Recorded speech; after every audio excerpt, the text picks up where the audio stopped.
Assalamualaikum warahmatullahi wabarakatuh. Selamat pagi, siang, malam, Pak Afan, Bu Tia, dan teman-teman sekalian. Kenalkan, nama saya Zikri Kalam Torangan, mahasiswa Fakultas Ilmu Komputer, jurusan Ilmu Komputer, angkatan 2020. Pada presentasi kali ini, saya akan menjelaskan mengenai presentasi akhir Bangkit 2023 saya, yang mana saya mengambil PET Cloud Computing. Berikut adalah outline dari presentasinya. Yang pertama, saya akan menjelaskan mengenai diskusi program Bangkit. Yang kedua adalah modul yang saya pelajari, lalu hal mengenai custom project, lalu relevansi dengan kuliah Fasilkom, lalu lessons learned, dan juga saran. Yang pertama, saya akan menjelaskan mengenai deskripsi dari program Bangkit itu sendiri. Rocket Academy 2023 adalah program unik yang dipimpin oleh Google kerjasama dengan perusahaan teknologi terkemuka di Indonesia, termasuk Goto dan Traveloka. Di Bangkit, peserta akan memiliki kesempatan untuk belajar dan dibimbing oleh pakar materi pelajaran dari berbagai perusahaan termasuk Google. Bangkit dirancang untuk mengembangkan pengetahuan dan pengalaman peserta saat ini, sehingga peserta akan ditantang untuk mengembangkan keterampilan baru, baik dari hal teknis maupun dari hal non-teknis, untuk membantu mempersiapkan peserta dengan lebih baik untuk karir yang sukses di perusahaan teknologi terkemuka di Indonesia dan di dunia. Berikut ada 3 learning path dari Bangkit. Bangkit Academy bertujuan untuk mempersiapkan peserta dalam mengembangkan keahlian profesional. Salah satu dari 3 bidang yaitu pengembangan aplikasi mobile, pembelajaran mesin, dan juga komputasi awan. Saya sendiri mengambil komputasi awan atau bisa disebut cloud computing. Program ini memiliki jangka waktu 1 semester dengan total durasi pembelajaran sekitar 933 jam. Di cloud computing path, ini merupakan salah satu learning path yang tersedia di Bangkit Academy. Tujuan utama dari jalur pembelajaran ini adalah untuk membantu siswa mengenali layanan yang ditawarkan oleh platform Google Cloud, serta penggunaan yang tepat dari setiap layanan tersebut. Dalam jalur ini, siswa akan dibekali dengan berbagai modul dan simulasi untuk mendapatkan pengetahuan tentang pengembangan perangkat lunak dan juga jaringan komputer. Berikut adalah modul yang saya pelajari selama di Bangkit Academy 2023. Yang pertama adalah decoding. Di decoding, saya belajar dasar pemrograman web. Di sini, saya belajar untuk membuat aplikasi web sederhana dengan menggunakan HTML, CSS, dan juga JavaScript. Yang kedua, saya belajar dasar pemrograman JavaScript. Di sini, saya belajar JavaScript secara lebih lanjut. Selanjutnya adalah simulasi S certification. S adalah Associate Cloud Engineer. Di sini, saya mengerjakan 3 tahap simulasi S, di mana satu tahap memerlukan waktu sekitar 2 jam. Dan soal-soal yang diberikan juga soal-soal yang kemungkinan besar akan serupa atau muncul di simulasi di certification test nantinya. Yang terakhir adalah menjadi Google Cloud Architect. Di sini, ini merupakan lanjutan dari menjadi Google Cloud Engineer, yang mana sudah mulai belajar hal-hal kompleks seperti skalabilitas dan juga security apabila kita ingin mendeploy aplikasi di Google Cloud Platform. Berikut adalah contoh sertifikat yang saya dapatkan dari Decoding. Selanjutnya adalah Coursera. Coursera, kami belajar 2 course. Yang pertama adalah The Bits and Bytes of Computer Networking, dan yang kedua adalah Sistem Administration and IT Infrastructure Service. Di dalam course The Bits and Bytes of Computer Networking, kami belajar konsep seperti di mata kuliah jaringan komputer, di mana kami belajar mengenai struktur jaringan, protokol komunikasi, alamat IP, subnetting, DNS, routing, dan juga kursus ini membantu kami memahami bagaimana komputer berkomunikasi satu sama lain. Selanjutnya pada course System Administration and IT Infrastructure Service, kursus ini berfokus pada administrasi sistem, bagaimana bila kita menjadi role sistem administrasi di dalam suatu perusahaan, dan juga kita mempelajari infrastruktur IT di suatu perusahaan. Materi yang diajarkan meliputi manajemen pengguna dan akses, konfigurasi dan pemeliharaan sistem operasi, manajemen perangkat lunak, dan juga manajemen perangkat keras. Kursus ini membekali kita dalam mengelola infrastruktur TI, dan juga kita bisa belajar bagaimana mempertahankan kinerja dan keamanan sistem. Berikut adalah contoh dari course Coursera yang saya dapatkan. Selanjutnya adalah Google Cloud Skill Boost. Di Google Cloud Skill Boost, kami belajar banyak materi. Dan menurut saya ini merupakan salah satu platform yang paling kami banyak menghabiskan waktu untuk belajar. Dimulai dari Google Cloud Computing Foundation. Di Google Cloud Computing Foundation, materi yang diajarkan meliputi infrastruktur cloud, virtualisasi jaringan, dan juga penyimpanan dan juga keamanan. Selanjutnya, kami dites untuk membuat cloud resources. Kursus yang merupakan dalam kurung Quest, ini merupakan kursus yang kita harus pecahkan sendiri dan tidak dibantu oleh Google Cloud Platform. Pada Create and Manage Google Cloud Resource, di sini kami akan mengelola sumber daya cloud di Google Cloud. Materi yang dibutuhkan untuk menyelesaikannya ialah seperti kita harus mengerti cloud storage, virtual machine, dan juga konfigurasi jaringan. Selanjutnya, materi Perform Foundational Infrastructure Tasks in Google Cloud. Materi yang harus dikuasai untuk menyelesaikan kursus ini ialah virtual machine, terus mengelola jaringan virtual, mengkonfigurasi penyeimbangan beban, dan juga menerapkan skalabilitas otomatis. Selanjutnya, Quest untuk Build and Secure Networks in Google Cloud. Materi yang dibutuhkan untuk menyelesaikan quest tersebut ialah pemahaman mengenai virtual private cloud, firewall, konfigurasi VPN, dan juga implementasi pemantauan dan pencatatan jaringan. Selanjutnya adalah Perform Foundational Data, ML, and AI Text in Google Cloud. Kursus ini cukup spesial karena melibatkan AI di dalamnya. Namun menurut saya ini sangat penting dikarenakan pada capstone project nantinya kami membutuhkan integrasi dengan tim machine learning dari aplikasi backend menuju aplikasi machine learning. Materi yang dibutuhkan meliputi penggunaan BigQuery, implementasi model machine learning, menggunakan cloud AI platform, dan juga menganalisis data dengan alat Google Cloud. Selanjutnya adalah Google Cloud Fundamental Essential. Kursus ini memberikan pengenalan komprehensif tentang GCP atau Google Cloud Platform. Materi yang diajarkan mencakup konsep layanan, dan fitur penting GCP, termasuk komputasi, penyimpanan, jaringan, dan keamanan. Selanjutnya ialah Essential Google Cloud Infrastructure. khusus yang menjelajahi komponen infrastruktur inti dari Google Cloud Platform. Materi yang diajarkan ialah virtual machine, lanjut, penyimpanan dan jaringan lanjut, serta course ini memberikan pengalaman praktis kepada kita untuk mengelola dan melakukan infrastruktur di GCP. Selanjutnya adalah Getting Started with Google Kubernetes Engine. Di sini kita sudah mulai belajar mengenai Docker dan juga Kubernetes. Kubernetes Engine adalah sebuah lingkungan yang dikelola untuk menerapkan, mengelola, dan memperluas aplikasi yang dikontainerkan menggunakan Kubernetes. Materi yang diajarkan mencakup cara menerapkan kontainer, mengelola pod, dan juga mengkonfigurasi skalabilitas otomatis. Selanjutnya, logging, monitoring, dan observability di Google Cloud. Materi yang diajarkan mencakup cara mengatur sistem logging, monitoring, membuat peringatan pada dashboard, serta menganalisis kinerja dari aplikasi. Selanjutnya, Getting Started with Terraform for Google Cloud. Terraform adalah salah satu tools di mana kita bisa mengotomasi infrastruktur sebagai infrastruktur as code.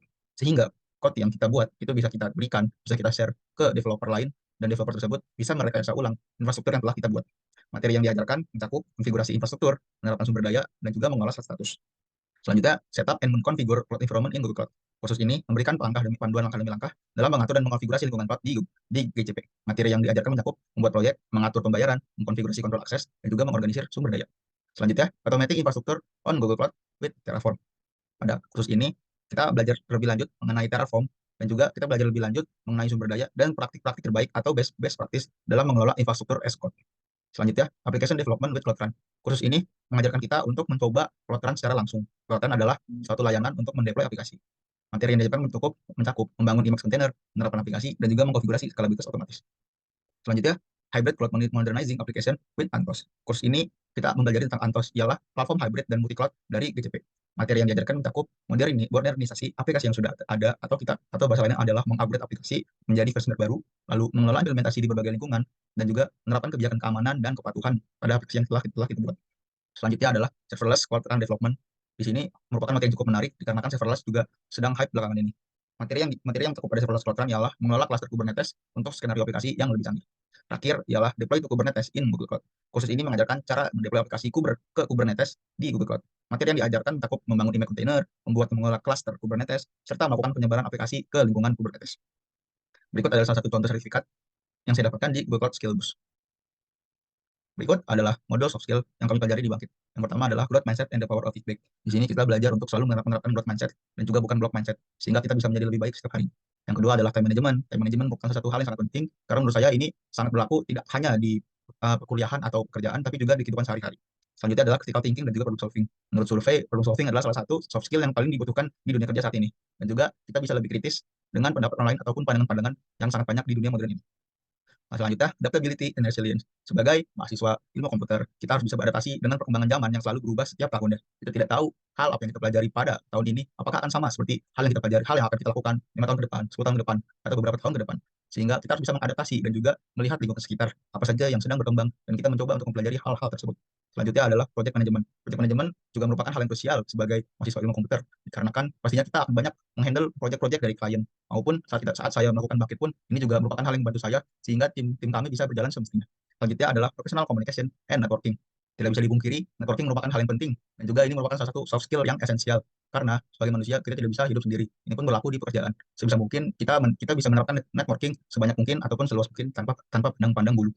Yang terakhir adalah personal branding dan interview communication. Ini juga merupakan materi yang sangat menarik dikarenakan kami belajar untuk mengisi LinkedIn kami, dan juga kami belajar untuk simulasi interview dengan HR. Dari HR tersebut merupakan mentor yang saat itu sedang mempresentasikan, di mana kita belajar apa jawaban yang paling tepat atau jawaban yang paling bagus bila HR menanya pertanyaan.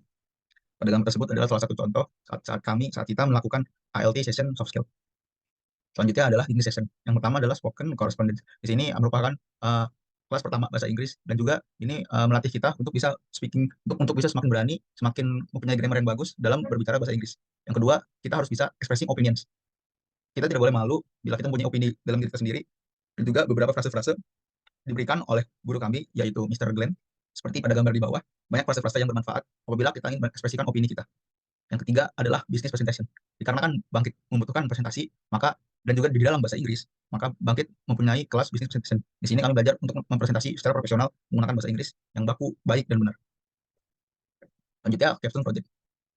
Saya melakukan product based capstone yang berjudul Plancy. Plancy adalah sebuah aplikasi untuk menjawab permasalahan jumlah wisatawan di Indonesia yang terus bertambah.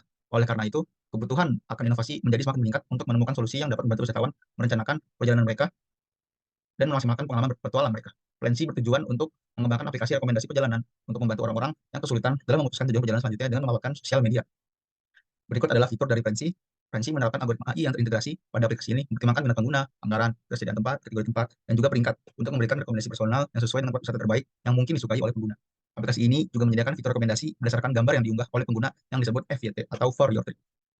Berikut, dikarenakan saya merupakan mahasiswa yang mengambil cloud computing path, sehingga saya akan menceritakan infrastruktur atau arsitektur dari Plancy. Jadi, klien mengakses Plancy melalui browser.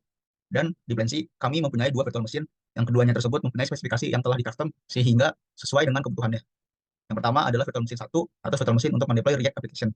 Virtual machine ini tidak membutuhkan spesifikasi yang tinggi dikarenakan hanya untuk mendeploy static app yaitu React. Nantinya saat klien mengakses React application, saat mengakses virtual machine 1, maka dia akan mengakses aplikasi React yang dideploy di virtual machine tersebut. Lalu apabila aplikasi frontend membutuhkan request ke backend, maka dia akan meminta request ke virtual machine 2. Virtual machine 2 mempunyai konfigurasi spek yang lebih tinggi dikarenakan dia juga harus men-training memodelkan dari model machine learning dan juga untuk menghandle data-data yang besar sehingga performance bisa lebih ditingkatkan apabila spesifikasi di virtual machine 2 lebih tinggi. Kami menggunakan Flex untuk membuat aplikasi backend kami. Lalu apabila si Python di backend membutuhkan model, maka dia bisa merequest ke TensorFlow yang juga terintegrasi secara langsung di virtual machine 2.